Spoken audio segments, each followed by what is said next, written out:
Price the lord. അപ്പോസ്തലപ്രവൃത്തി 10-ാം അധ്യായത്തിൻ്റെ 15-ാം വാക്യം.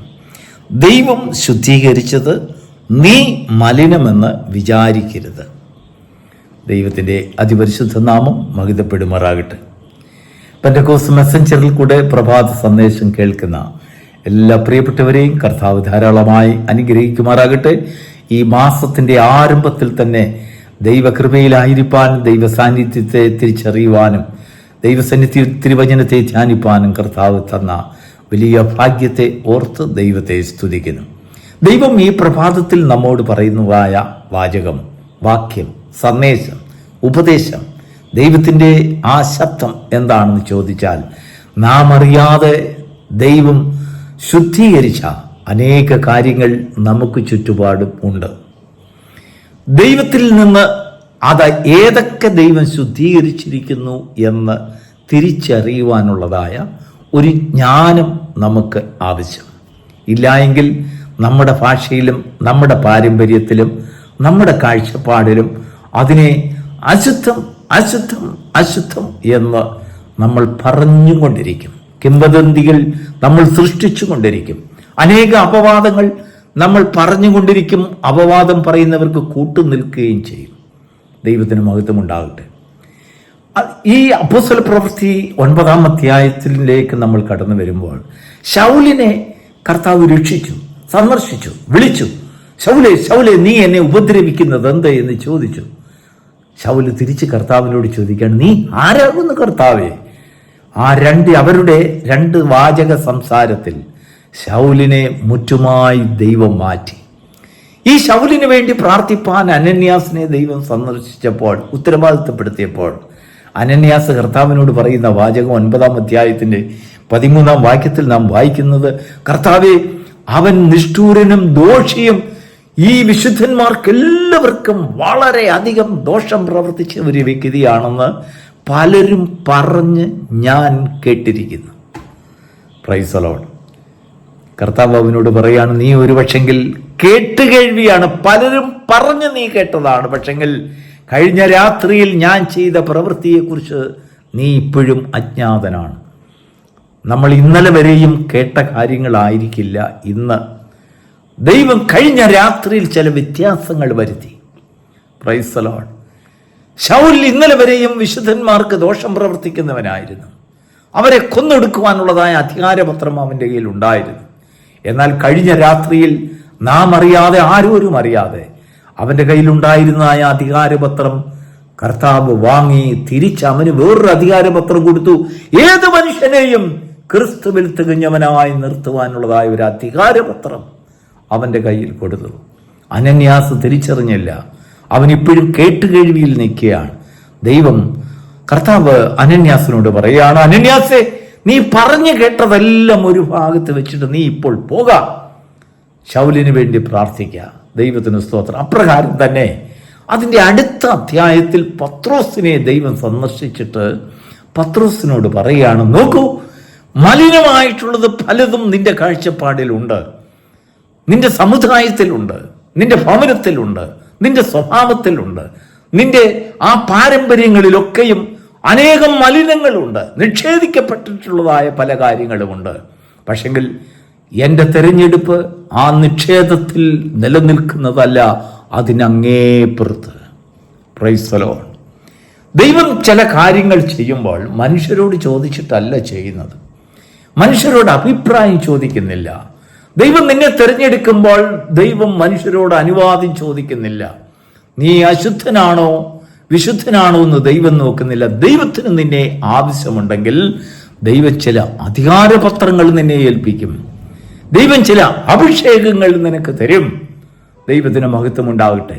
ശൗലിനെ ദൈവം തെരഞ്ഞെടുത്തപ്പോൾ എന്തിനു വേണ്ടിയാണ് തെരഞ്ഞെടുത്തതെന്ന് അനന്യാസിനോട് പറഞ്ഞതെന്ന് അറിയാമോ? ഇവൻ എനിക്ക് വേണ്ടി അനുഭവിക്കുവാൻ പോകുന്ന കഷ്ടങ്ങൾ. Price the Lord. ദൈവത്തിന്റെ തെരഞ്ഞെടുപ്പ് സുഖത്തിന് വേണ്ടിയല്ല പ്രിയരെ, കഷ്ടങ്ങൾ അനുഭവിക്കുന്നതിന് വേണ്ടി, ദൈവനാമത്തിന് വേണ്ടി കഷ്ടങ്ങൾ അനുഭവിക്കുവാൻ ദൈവം ചില വ്യക്തികളെ തിരഞ്ഞെടുക്കുന്നു. ചില അശുദ്ധരെ ദൈവം ശുദ്ധരാക്കി തീർക്കുന്നു.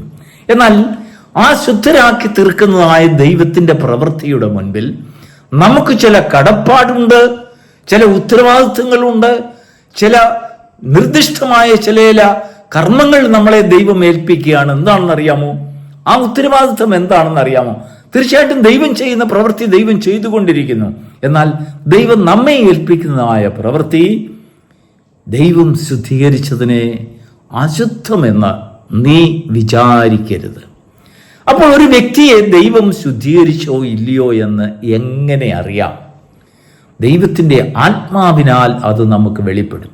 ഒരു വ്യക്തി സംസാരിക്കുമ്പോൾ അവൻ ദൈവത്താൽ ശുദ്ധീകരിക്കപ്പെട്ടവനാണോ അല്ലയോ എന്ന് നമ്മളിൽ വസിക്കുന്ന ആത്മാവ് നമുക്ക് ഒരു പ്രത്യുത്തരം നൽകും. ഒരു വാക്ക് നമ്മോട് കൽപ്പിക്കും, ഒരു ഉപദേശം നമ്മുടെ ഹൃദയത്തിൽ തരും. തീർച്ചയായിട്ടും ദൈവത്തിൻ്റെ ആത്മാവ് നമ്മിൽ വസിക്കുന്നുണ്ടെങ്കിൽ മറ്റൊരുവൻ സംസാരിക്കുമ്പോൾ ഇന്നലെ വരെയും അവനെക്കുറിച്ച് നീ തെറ്റായ കാര്യങ്ങളായിരിക്കും കേട്ടത്, തെറ്റായ കാര്യങ്ങളായിരിക്കും നീ അറിഞ്ഞത്. പലതും നീ കേട്ടുകേഴ്വിയാണ്, പറഞ്ഞു കേട്ടതാണ്. നിന്റെ കണ്ണാല് നീ കണ്ടിട്ടില്ല, നിന്റെ ചെവിയാല് നീ കേട്ടിട്ടില്ല. പക്ഷെങ്കിൽ പറഞ്ഞ് പറഞ്ഞ് പറഞ്ഞ് പറഞ്ഞ് പറഞ്ഞ് പരത്തി പരത്തി പരത്തിയുള്ളതായ കാര്യങ്ങളാണ്. അനേക വിഷയങ്ങൾ നമ്മുടെ കണ്ണിൽ കാണാത്ത കാര്യങ്ങളും നമ്മുടെ ചെവി കൊണ്ട് കേട്ടിട്ടില്ലാത്തതുമായ കിംവദന്തികൾക്ക് നമ്മുടെ ചെവികൾ കൊടുക്കുന്നു. Price the Lord. കർത്താവ് അനന്യാസിനോട് പറയാണ്, നീ ഇതൊന്നും കണ്ടതല്ലല്ലോ, നീ കേട്ടതല്ലേ, പറഞ്ഞു പറഞ്ഞു കേട്ടതല്ലേ, നീ ഇപ്പോൾ പോകാം. Price the Lord. ദൈവത്തിന്റെ തെരഞ്ഞെടുപ്പിനെ തിരിച്ചറിയുവാൻ ആ ദൈവത്തിന്റെ തെരഞ്ഞെടുക്കപ്പെട്ട ഒരു ആത്മാവ് നമ്മുടെ ഉള്ളിൽ വസിക്കുന്നുവെങ്കിൽ നമുക്ക് സകലതും വ്യക്തമായി കർത്താവിന്റെ നടത്തിപ്പുകളെ കുറിച്ച് തിരിച്ചറിയാൻ കഴിയും. ദൈവത്തിന് മഹത്വം ഉണ്ടാകട്ടെ. ഈ പ്രഭാതത്തിൽ ദൈവം നമ്മോട് പറയുന്നതായ ഒരു കർശനമായ കാര്യം, എനിക്ക് അനേക കാര്യങ്ങൾ, വിശുദ്ധീകരണങ്ങൾ എനിക്കുണ്ടെന്ന് ദൈവം പറയുമ്പോൾ ആ വിശുദ്ധീകരണത്തിന് അങ്ങേപ്പുറത്ത് ഞാൻ ശുദ്ധീകരിച്ചതിനെ നീ അശുദ്ധമെന്ന് വിചാരിക്കരുത്. പാപമാണ്, പാപം. ദൈവം ശുദ്ധീകരിച്ച വ്യക്തിയെ നാം അശുദ്ധരെന്ന് പറയുമ്പോൾ അത് പാപമാണ്. ദൈവത്തിന് വിരോധമായി സംസാരിക്കുകയാണ്.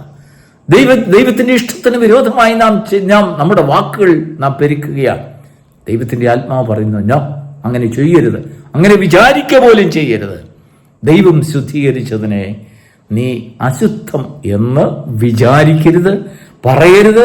അശുദ്ധമായത് അവരുടെ മുൻപിൽ പ്രവർത്തിക്കരുത്. ദൈവത്തിന് മഹത്വം ഉണ്ടാകട്ടെ.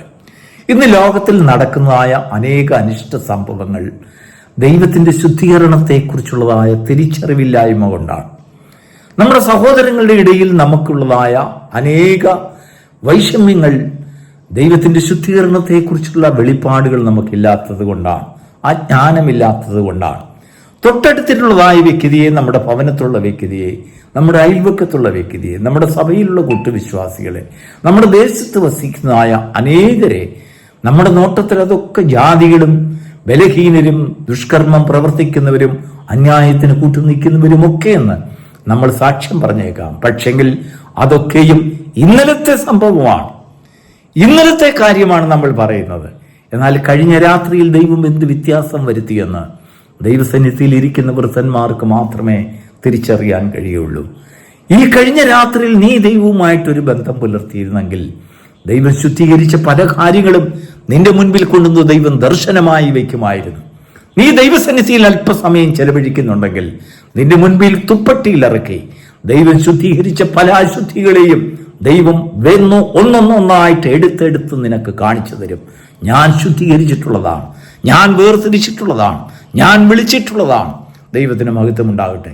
എന്നാൽ നാം ദൈവസന്നിധിയിൽ സമയം ചെലവഴിക്കുവാൻ വ്യഗ്രതപ്പെടുക, അല്ലെങ്കിൽ അതിനുവേണ്ടി ഉത്സാഹിക്കാത്ത ഒരു വ്യക്തിയാണെങ്കിൽ നമ്മളിൽ എപ്പോഴും അശുദ്ധിയുടെ വാക്കുകളും അശുദ്ധിയുടെ പാരമ്പര്യങ്ങളും പറഞ്ഞു കേട്ടിട്ടുള്ളതായ കിംവദന്തികളും ആ പറഞ്ഞു കേട്ടിട്ടുള്ളതായ അനേക കാര്യങ്ങളും നമ്മളിൽ അങ്ങ് നിലനിൽക്കും.